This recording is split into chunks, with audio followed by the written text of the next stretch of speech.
ఇవాళ నాయకుడు రాహుల్ గాంధీ గారు చెప్పారు అధ్యక్ష, మొట్టమొదటి క్యాబినెట్లోనే 6 గ్యారంటీలకు చట్టబద్ధత తెస్తాం, మెగా డిఎస్సి మొట్టమొదటి క్యాబినెట్లోనే ఇస్తాం, 6 నెలల్లో డిఎస్సి పూర్తి చేస్తాం, రిక్రూట్మెంట్ చేస్తాం. మొట్టమొదటి క్యాబినెట్. ఇప్పుడు 3 క్యాబినెట్లు అయినట్టున్నాయి అధ్యక్ష. మరి మొదటి క్యాబినెట్ ఎడవైందో, 6 గ్యారంటీలకు చట్టబద్ధత ఎడవైందో చెప్పాలి అధ్యక్ష. రాహుల్ గాంధీ గారు చెప్పారు ఆదిలాబాద్లో. ఏం చెప్పారు అధ్యక్ష? 24 గంటల్లోనే, ఇది నేను చెప్తలేను అధ్యక్ష, హిందుస్థాన్ టైమ్స్ రాసింది, 24 గంటల్లోనే 2 లక్షల రూపాయల రుణమాఫీ చేస్తాం రైతులకు. ఇది రాహుల్ గాంధీ గారు చెప్పిన మాట. నిలబెట్టాలని చెప్పి నేను కోరుతా ఉన్నా.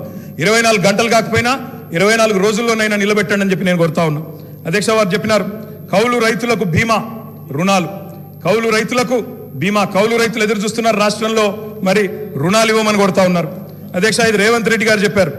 కేసీఆర్ ఉంటే 5,000 వస్తాయి, కేసీఆర్ ఓడిపోతే 15,000 వస్తాయని చెప్పి డిసెంబర్ 9 నాడు స్వయంగా రేవంత్ రెడ్డి గారు చెప్పారు. ముఖ్యమంత్రి పదవిలో కూర్చున్నారు.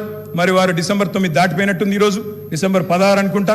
15,000 ఎడబోయినాయని చెప్పి రైతులు అడుగుతా ఉన్నారు. రేవంత్ రెడ్డి గారు మీరు సమాధానం చెప్పేటప్పుడు చెప్పాలని కోరుతా ఉన్నాం అధ్యక్ష. వారు చెప్పారు బీసీలకు 1,00,000 కోట్లు, బీసీలకు సబ్ ప్లాన్ తెస్తాం, బీసీలకు ఎంబీసీ మంత్రిత్వ శాఖ తెస్తాం, బీసీలకు మేము బ్రహ్మాండంగా 1,00,000 కోట్లు కేటాయిస్తాం, sub plan తెస్తామన్నారు.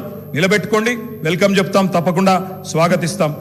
Most backward classes కి స్పెషల్ మినిస్ట్రీ పెడతామన్నారు అధ్యక్ష. బీసీ డిక్లరేషన్ లో మోస్ట్ బ్యాక్వర్డ్ క్లాసెస్ కి స్పెషల్ మినిస్ట్రీ అన్నారు. ఇప్పటిదాకా కదలికున్నట్టు లేదు.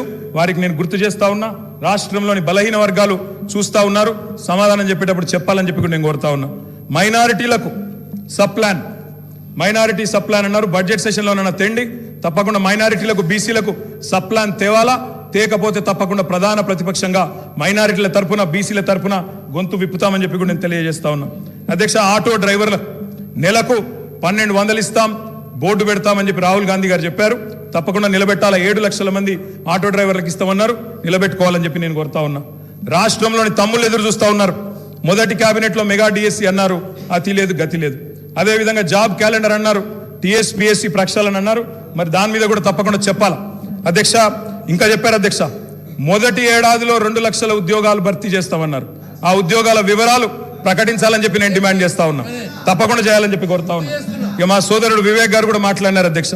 మా వివేక్ అన్న కూడా చెప్పిండు 40,000 ఉద్యోగాలు ఇస్తా చెన్నూరులో అని చెప్పిండు అధ్యక్ష. చెన్నూరు ప్రజలు ఆశగా మా వివేక్ అన్న గురించి చూస్తున్నారు. తప్పకుండా 40,000 ఉద్యోగాలు ఇవ్వాలని చెప్పి కూడా నేను కోరుతా ఉన్నా అధ్యక్ష. ఇంకా చాలా చెప్పారు అధ్యక్ష.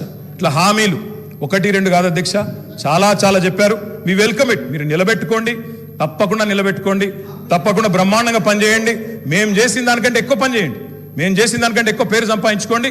64 కాకపోతే ప్రజలు మీకు ఇంకా ఎక్కువ ఆశీర్వాదం ఇస్తారు. తప్పకుండా చేసుకోండి, మాకు అభ్యంతరం లేదు.